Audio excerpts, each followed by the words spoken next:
Our next speaker is Dr. Neena. Dr. Neena will talk to us on the phantoms in the brain.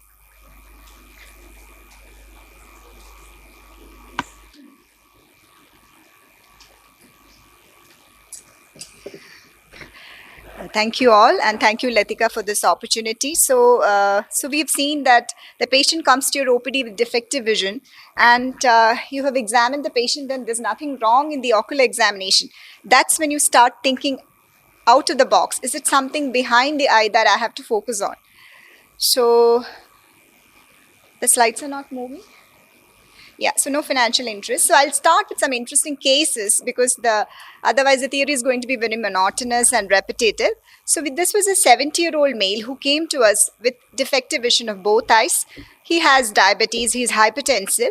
So like Natasha was saying, this is the kind of scenario. He's 6'9" in the right eye, 6'12" in the left eye. Near vision is N8 in both eyes. Now, color vision is normal, but slow response. So you'll only get that response if you do it yourself. Otherwise, you'll miss this. Pupils were brisk, no RAPD. Anterior segment shows some immature cataract. So can you attribute all this to the cataract? So that's the question. So we have to sometimes take 5 minutes in the history. So when the patient comes to you all the way after multiple repetitive consultations elsewhere, you know patient is symptomatic. So you do that extra 5 minutes of history taking with the patient, ask what's really wrong. So then he tells that I'm missing letters when I'm reading newspapers, or I'm not able to see on one side. So when we ask the patient to read this Snellen's chart, we find that he's missing letters on the temporal side, and his color vision is a little slower response than normal. So these are some things we have a clue on. So when we look at the fundus, it could be anybody's take. It looks obviously normal. It doesn't look much abnormal to me. So what are we going to do next? So now this patient has reasonably good vision. So definitely we will go in for other tests. So again, OCT is not the first thing I would do. A visual field is what I do. But I just wanted to say first thing, if you have an OCT, you can do an OCT. You're not very sure, some temporal thinning here. You don't know whether this is attributable to the defective vision. But if you look at the GCL, it will tell you a little better. It will give you a better idea. You can see here, I don't know if it's visible to you, an arrow has been put. You can see that there is some thinning in both this side as well as this side. So there is some nasal thinning in the ganglion cell layer. You look at the absolute values also, you can see that there is reduced values in both the nasal areas. Okay, so but then again, that itself is not conclusive. You have to do a visual field because definitely that will give you the clue. So what are you seeing here? This is a bitemporal hemianopia. Obviously more in the left eye. So again, so now you know why he was concerned, and he's having bitemporal hemianopia. And what is the next investigations you would do? You have to image this patient, and that is what we found. We found he had a large cellular mass which was compressing the chasm. It was a pituitary macroadenoma, and the typical snowman sign you can see here. So this is very easily picked up. But if you just brush it off and send the patient saying that, you will miss the entire lot, and the patient will obviously go without a diagnosis and may come back later with optic atrophy when it is too late to intervene. So next is this another 54-year-old male with no comorbidities at all. But here the complaint is sudden onset of defective vision of the right eye since 1 day. Okay, so that history is very important. So vision, when you look at it, it's perfectly normal, 6'6" N6. Anterior segment is normal, pupils are normal, color vision is within normal limits. But then he says, it started suddenly. So when you look at the disc, the left eye is almost normal. The right eye, there is some fibrous tissue on the disc. But to me, it didn't look like an active, kind of thing. It was probably there for a long time. And otherwise, there was no signs of inflammation in the eye. So again, we did an OCT, some amount of temporal borderline thinning in the RNFL, but I wasn't very sure about it. But this was done by someone else and came back to me. So the full field 120 dash was done, and what does it show? You can see that there is a right homonymous hemianopia. Okay, so now when this kind of a patient comes to you, there is a hemianopia and a sudden loss of vision.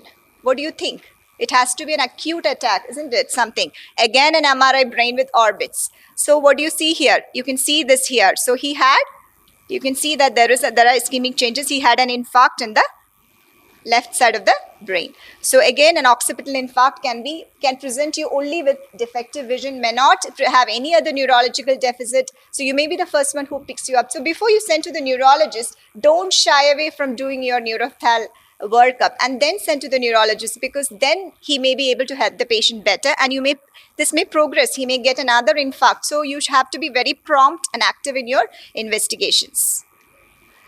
Okay, so this was a left occipital infarct, and so history was very important in this.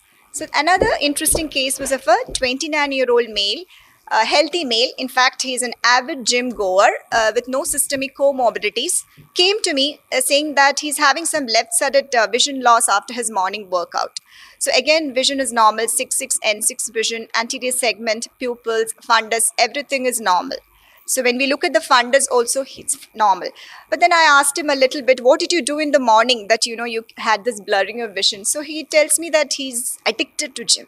He does a lot of weightlifting, and he's like, if he doesn't work out a day, he gets, he gets cranky and all that. So he does a lot of lifting heavy weights. So that was the thing which I got from the history. So when we did the RNFL, nothing much, maybe a borderline RNFL in the right eye. But then I did a fields. Okay, so that is when I found that there was this beginning of a superior right quadrantinopia, superior quadrantinopia. And that is when I thought maybe he's developing a stroke.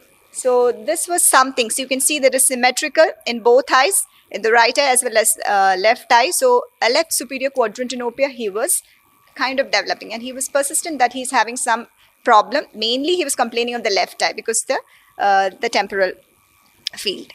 So he had again an infarction in the parieto-occipital cortex. So how did this happen? So I was very curious. I sent him to the neurologist. They did a DSA, and he was having a right vertebral artery dissection.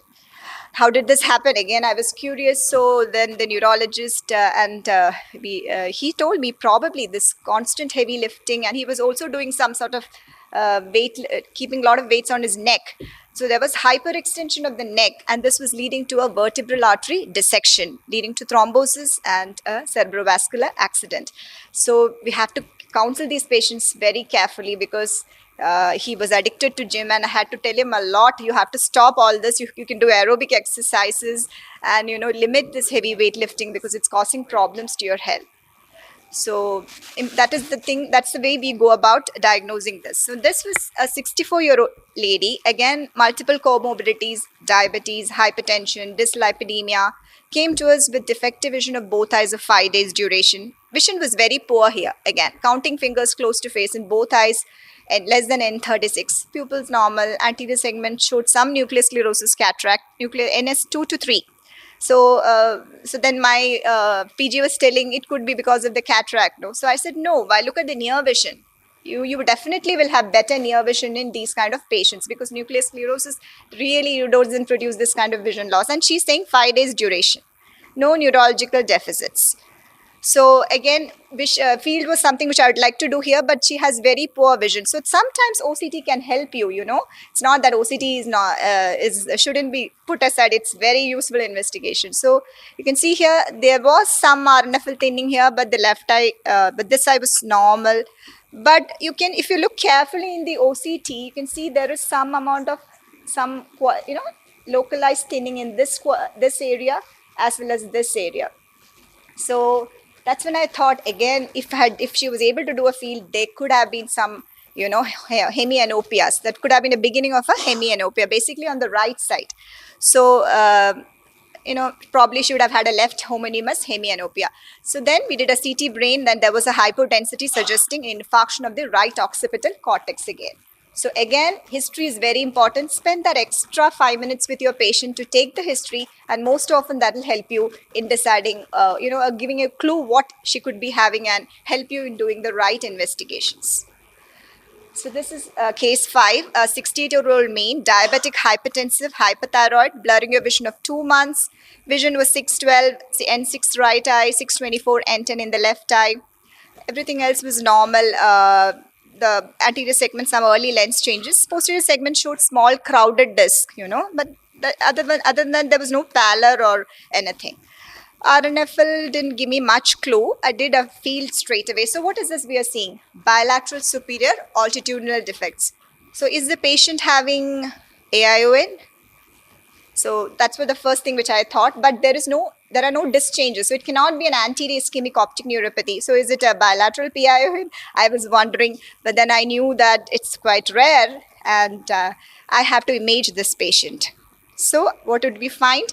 We found that there was bilateral occipital lobe infarction, especially at this area, at the calcarine fissure, at the inferior lip of the calcarine fissure, which corresponds to the superior field. So when you have a symmetrical infarction in the inferior lips of the calcarine fissure, it can produce bilateral superior altitudinal defects. That's a rare situation, but you keep that in mind if you find a symmetrical altitudinal visual field defect.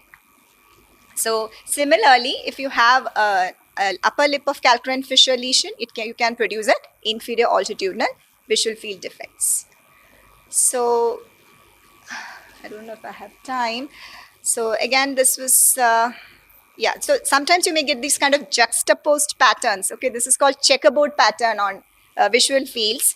So this patient came to us again with defective vision. This kind of patterns, don't say the patient has not done the fields properly. If the patient is complaining of a defective vision, please do image. There could be multiple infarcts. Okay, so that's why you're getting one quadrantenopia in superior part and then in the inferior part, or there may be a beginning of a hemianopia. So I'll just give you an overview. So the important thing to remember in the visual pathway is that your left visual field corresponds to the right calcarine fissure. The hemifield will correspond to the right calcarine fissure and vice versa. And the lesions are, we all know the kind of lesions that we get. If you have anything in the optic nerve, it produces monocular vision loss. Anything in the chiasm, it produces bitemporal hemianopia. But remember, sometimes you can have an encasing lesion of the chiasm, like the circle of Willis is there. So aneurysmal compression from outside can sometimes produce nasal hemianopias. Though not typically binasal. If you have binasal, I would first rule out glaucoma, because typical symmetrical binasal field defects are very rare. Then anything beyond the chiasm is retrochiasmatic. It produces a homonymous hemianopias, and as you go towards the cortex, it becomes more congruous with macular sparing.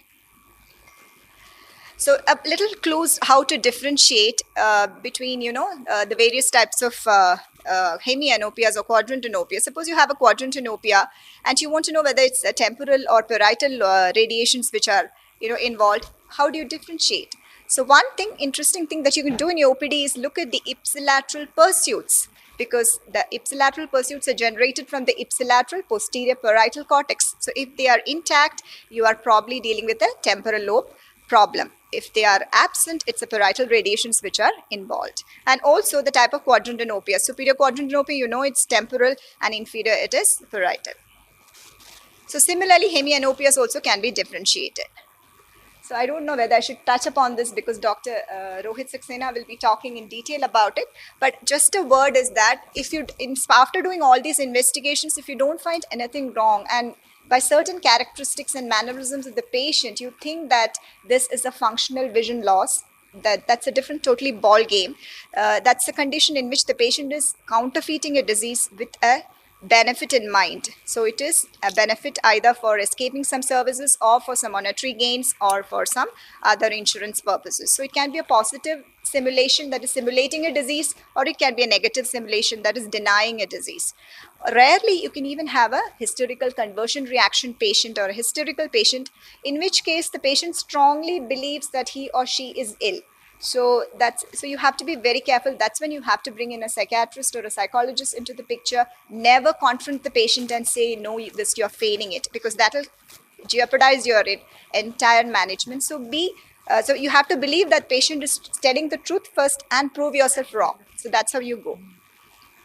So I think Dr. Rohit is going to cover all this. So I I don't want to touch upon this.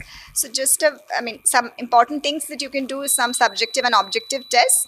I'll just finish this. So I'm not going to talk about this much because Dr. Rohit Saxena is going to tell us about it. So there can be different types. There can be simulation of visual field defects, night blindness, and all that. So summarize, never give the impression that you're suspecting the patient is malingering. Okay. So choose easy and efficient tests and never confront the patient saying that no, you are feigning this, because then your patient is going to be uncooperative and will never come back to you. So it's logical for us to imagine or to think that the patient is telling the truth and prove ourselves wrong. So that would be the right way to go about it in these kind of patients. So thank you.